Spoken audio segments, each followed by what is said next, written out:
2 মেৰ ৰিজাল্ট দিয়াৰ পিছত বন্ধন আৰু মাইক্ৰ ফাইনেন্সত যিমান লোন আছে এই লোন চৰকাৰে ঘূৰাই দিব, আপোনালোকে ঘূৰাই দিব নালাগে। এই গোটেই লোন কাবাৰ 1 লাখ আছে, কাবাৰ 1.5 লাখ আছে, কাবাৰ 40,000 আছে, হয় না? এই যিমান লোন আছে এই গোটেই লোনটো চৰকাৰে ঘূৰাই দিব, আপোনালোকে ঘূৰাই দিব নালাগে।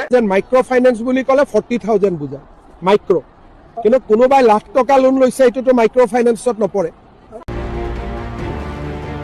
যিদৰে প্ৰায়ত তৰুণ গগৈদেৱে 15 বছৰ মাত্ৰ ৰাইজৰ বাবে চিন্তা কৰিলে, ময়ো কোনো ব্যক্তিগত স্বাৰ্থ নহয় মোৰ নামত ক'ৰবাত বাগান ল'ব লাগে বা মোৰ পৰিয়ালৰ সদস্যৰ নামত ক'ৰবাত কোম্পানী খুলিব লাগে, সেই উদ্দেশ্যলৈ মই অহা নাই, টকা ঘটিবলৈ অহা নাই, ৰাইজক সেৱা কৰিবলৈ, অসমৰ জনসাধাৰণক সেৱা কৰিবলৈ আপোনালোকৰ ওচৰলৈ আহিছোঁ। তেওঁ মাত্ৰ এটাহে কাম কৰিছে, নিজৰ পৰিবাৰৰ নামত চুকে কোণে বাগান কিনিবলৈ আৰম্ভ কৰিছে।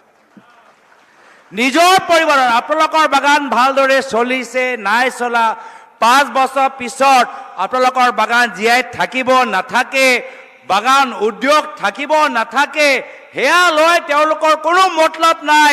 তেওঁলোকৰ মতলব হ'ল নিজৰ পৰিবাৰৰ নামত চুকে কোণে বাগান কিনা, এয়া হ'ল তেওঁলোকৰ উদ্দেশ্য।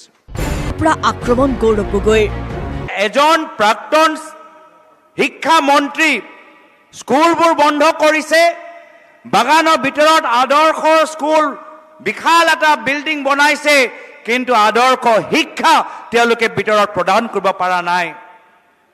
তেতিয়াহ'লে কিয় মদৰ দোকান খুলিছে?